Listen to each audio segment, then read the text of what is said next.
Today I'm going to show you how I'm going to take this Starlink from its stock form and take the contents of this box to make it into a slim roof-mounted semi-permanent formation.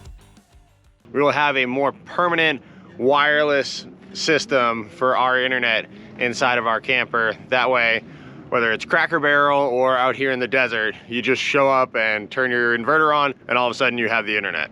So in our back seat is where we currently store our Starlink. We've got it in this Husky box, which was recommended by a whole bunch of people on a Starlink RV Facebook group. We're looking forward to getting it out of this box and freeing up some storage space in the back seat, allowing us to repurpose this Husky box for other things like more snacks for me, or who the heck knows what else. So the first way that we set this up is how it's designed to be set up from the factory.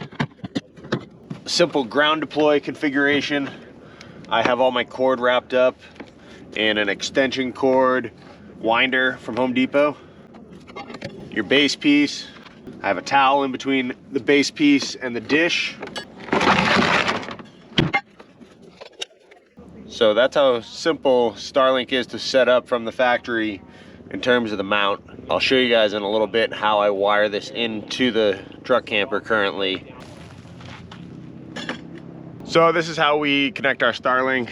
I have a dongle run through the side hatch of the camper. Plug it in. That's it. Super simple. So this is the other nuisance factor of our current Starlink setup, is it's sort of a two-person operation, especially with me having a bum knee. We've got this flagpole setup here that I put together from pieces from Amazon and Home Depot, just a piece of PVC pipe. I'll show you how it looks when we stuff it up in there. It's functional for getting the dish up higher, but it's just a lot of work. The next version, we won't have to do this crap anymore.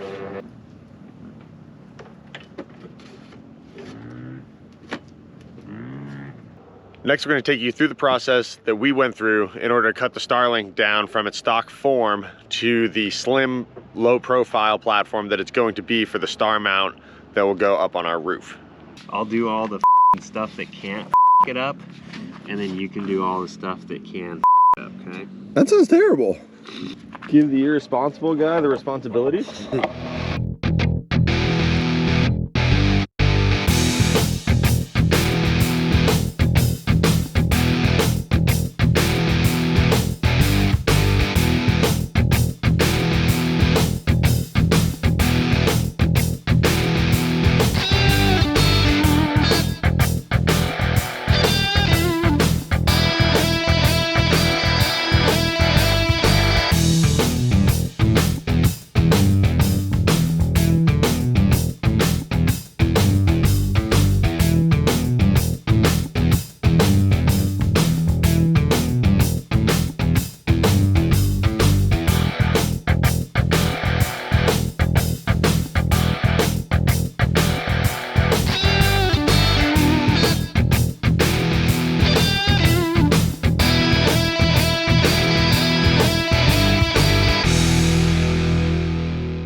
Very confident in this. Okay.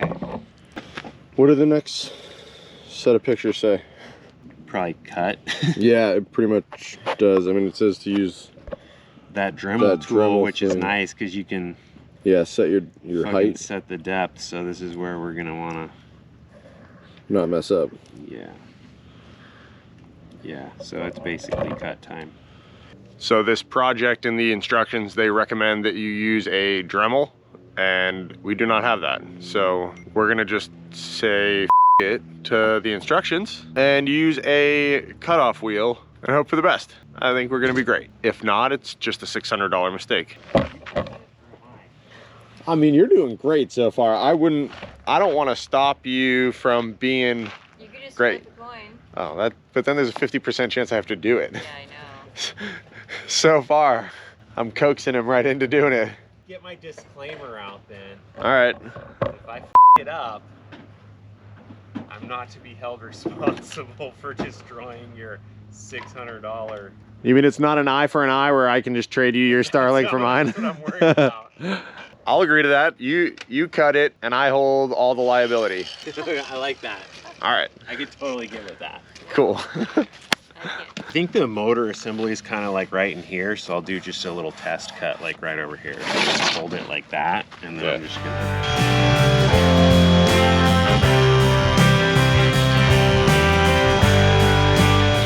I'm good with that. I think that's gonna be fine. I do too, yeah. You know, there's gonna be that little bit of Right. melted plastic, but that's gonna clean up real nice with a razor. I actually think this is a cleaner way of doing it than with the... I think it just requires more skill. And the instructions, like that Dremel tool makes it, you know, more user-friendly. Yeah.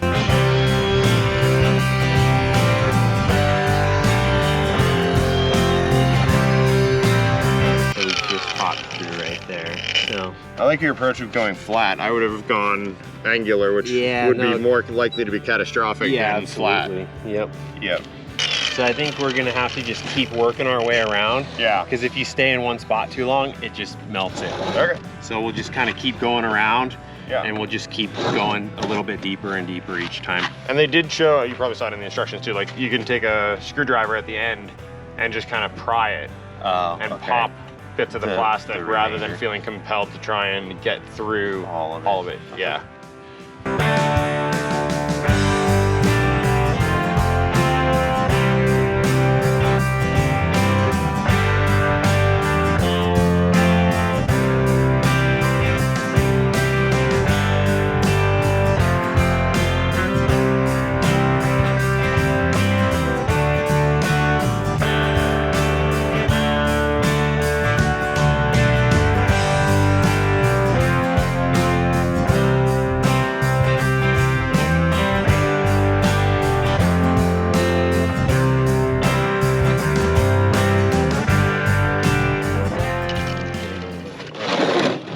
Title for this video: some guy cut open my Starlink.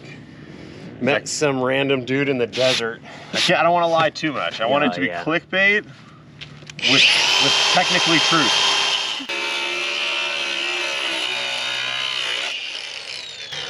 I think we're there, dude. Cute. Oh yeah, little pop action. There's actually, there's some good meat on this side. Yeah, let's give her a tune-up.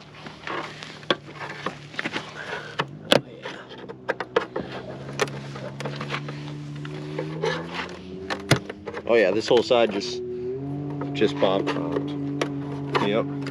Okay. Cool. We'll hold that, and I think that side. I'll get into this one a little bit. Probably it. You gotta pop it a little. Still needs to be popped. A little bit more.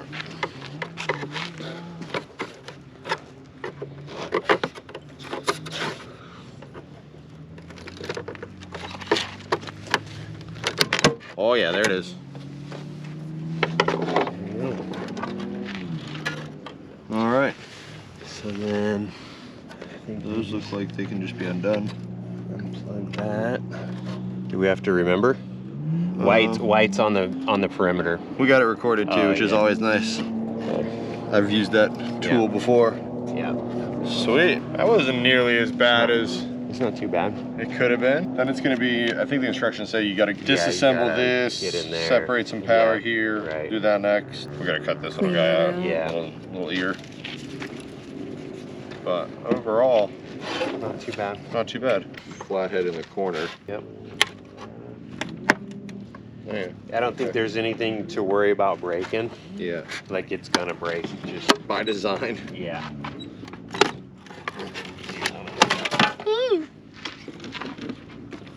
So that's the motor. Okay.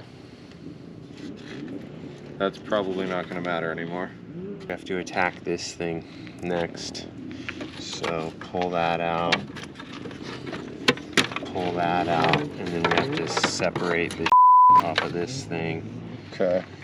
Which I think you can just pry those out. Yeah. They said there was a rubber one that's a little bit more delicate. And then now we need to attack the mount here. So some Torx? No, you don't even need to with that. You need to get a screwdriver. A flatty? Yeah, and just push in on this. Yeah. Okay, there we go.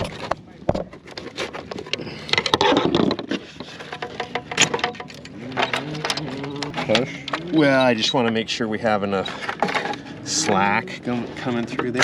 Oh, yeah, they're Cool. There you go. So here's your plug right here. Okay. And I think they said just separate that and break it basically. And then that'll be the plug that ultimately goes. Yeah. Okay. Sweet. That's good. Didn't plan well.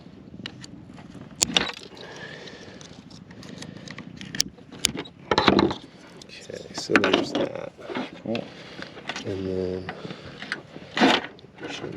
oh snap. That's great. That's exactly what I was expecting in terms of the ultimate plug.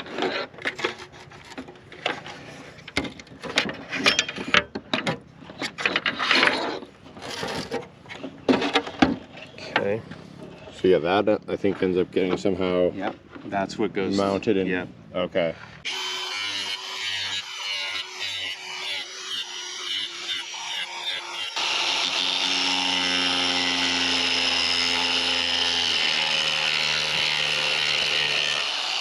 Good move you got there. Oh yeah.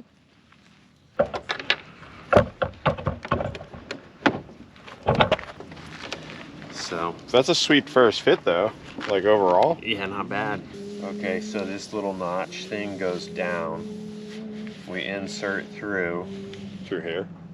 No, through the frame. Oh, okay. So see, that thing has to Yeah. go down.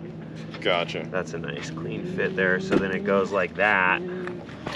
And I believe we just blew the out of it. Okay. These are the shots you can't get when you do the work yourself and film. Mm-hmm. Can you just tell the smoke to go a different way? Tell the wind, Mother Nature. Do you want Change more up. on it? Interesting.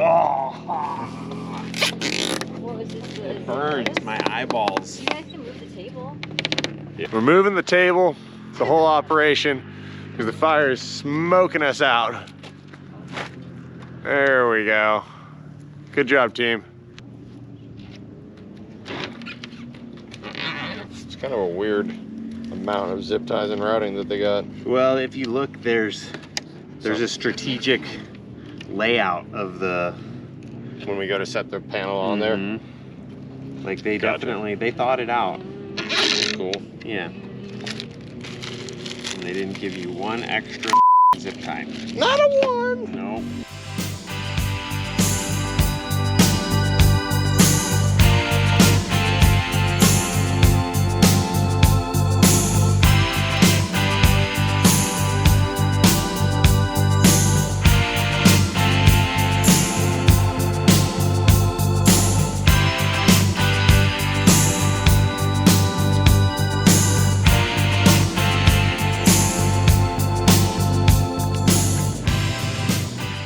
Do you want to do butyl tape or no?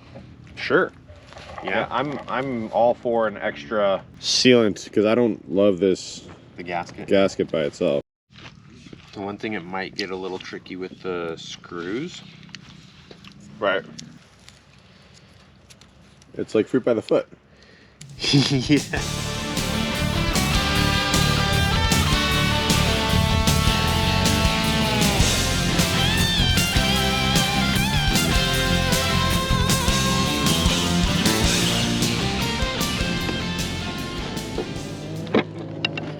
Oh yeah. Oh yeah. That's gonna be nice. Yeah, I don't think you're gonna be able to get that lid off if you want to.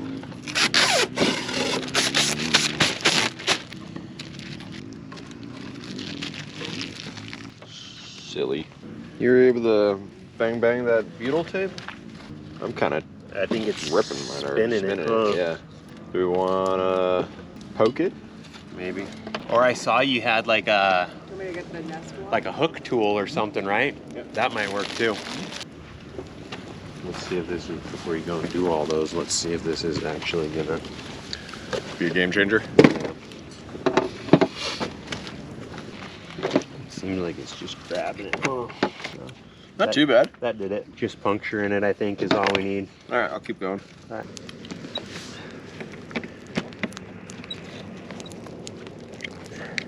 I think the butyl was a good idea. I agree. Yeah, the butyl was a great idea. And that looks super clean now that you've trimmed that butyl too. Yeah.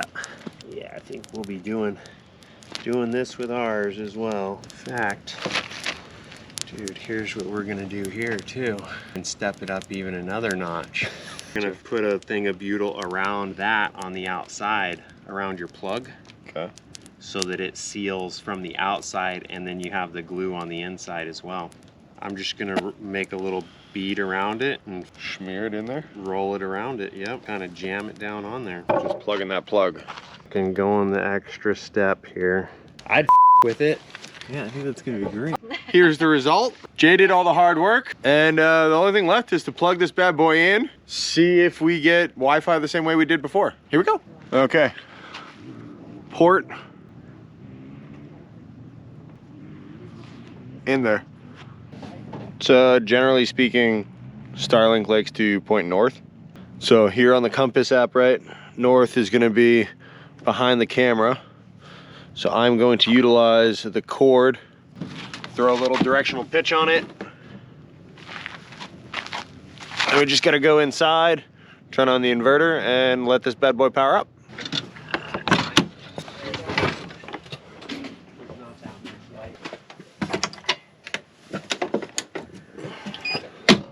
Okay, so the inverter's on. Only other thing I have to do is I have a Bluetooth light switch that a buddy of mine recommended. So it's from Philips, so it's on. And if you want to shut Starlink off, but still keep your inverter on, you can just hit that little button, shuts off the light switch itself. Having this Bluetooth light switch allows you to consume less power by not having to run your Starlink just to have your inverter on. A lot of the time I'll be using my laptop for editing, but I don't need to have Starlink running just to do that editing process, so I have it separated. Well, let's patiently wait outside by the fire for Starlink to boot up.